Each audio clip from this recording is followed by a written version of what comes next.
X here. Welcome to X and Yung channel where we talk about personal finance, travel videos, and stuff we like. Today I'm going to talk about the non-existent subject of personal finance. Prior to working life, I've been in university studying about how to find oil, and before university was in high school studying about maths and science, then before that primary school, and finally kindergarten. So nowhere along my 18 years of study did I learn anything about personal finance. The funny thing is, once I started working, I use personal finance every single day. I need to learn about my income, my expenses, need to know how to pay this and pay that, and why should I buy this or should I buy that, all this kind of thing. And I need to navigate my way through scams, navigate my way through insurance. So it's really a hassle because I don't actually have any education about personal finance. So isn't it worth to teach personal finance as a subject in public and private schools so that future generations can manage their money much better? I have learned most of my basic personal finance, such as budgeting, income, expenses, mainly during my primary school years.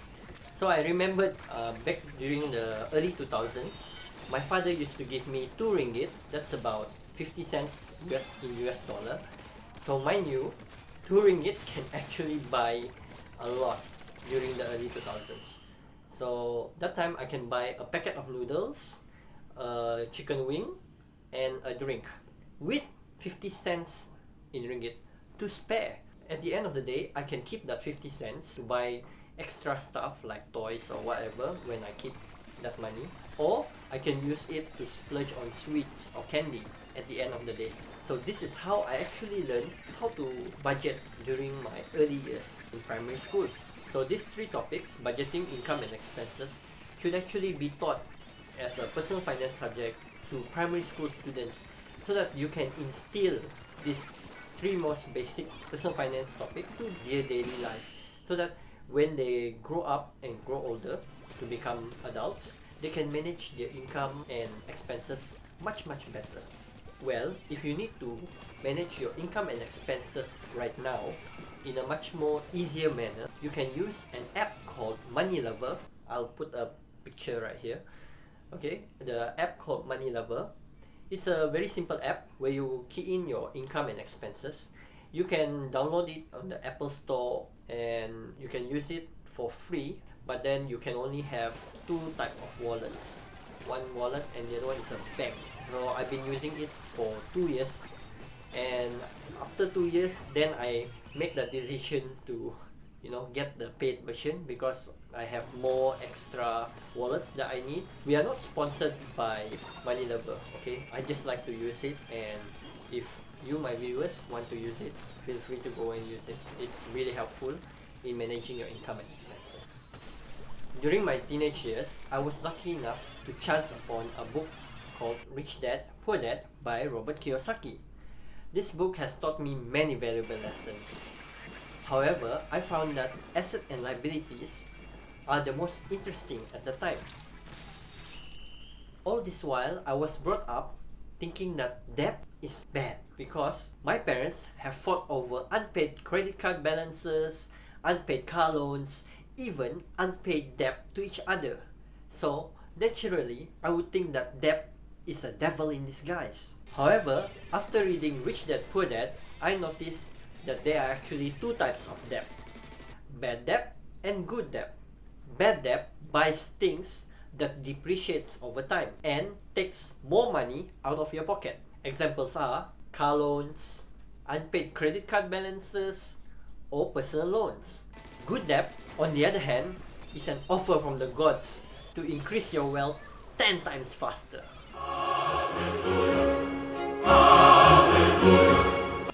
Okay, I'm exaggerating. Good debt is debt that buys things that appreciates over time and puts money into your pocket. Magic, huh? Examples are property loans. I say property loans because it includes residential property and commercial property, and business loans. Though I would advise taking business loans only after your business starts to gain profit. This is so that you can be assured that your business can earn 10 times more by borrowing 10 times more money. The next thing that I learned was during university. I had a friend that offered me a chance to get rich quick by selling a beauty product. He told me, "Hey Baxter, you just need to recruit 2 people to open up a team to sell this beauty product." So naturally I was greedy at that point of time because I was a student and I don't have that much money. I say, yes, why not? Let's go for this. This, of course, is a pyramid scheme, Ponzi scheme, multi-level marketing, you name it. It's a scam. Basically, you pay a person a hefty sum of money to join into this company so that you can start recruiting more people to join into the company and sell their company product. After paying my friend an amount of 1,200 ringgit, that's about $400, my friend started to get more distant to me and he kept not answering calls. That was a big loss for me. This is where identifying scams is important to be taught in schools. An educated child would easily identify the scam and just walk away. Millions and millions of money would be saved, and hopefully scams would be history one day. Finally, this year I learned that personal finance is not personal anymore when it's done with others. I went to this property investing course which cost me 3,000 Singapore dollars. That's about $2,200 for a 3-day property investing course.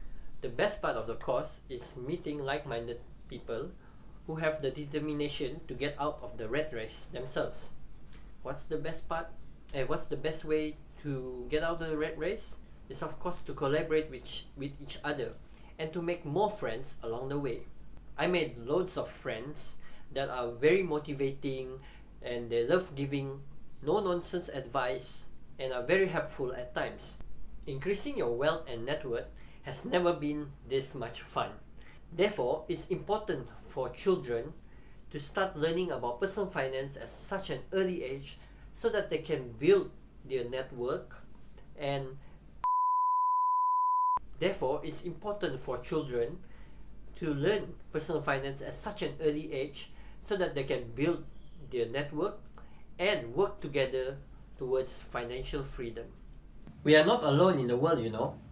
It's best to do things together. Okay, so if you like this video, do click the like button and subscribe to our channel and click the bell icon if you want to get notified when we post another video. Feel free to comment below on the taboo subject of personal finance.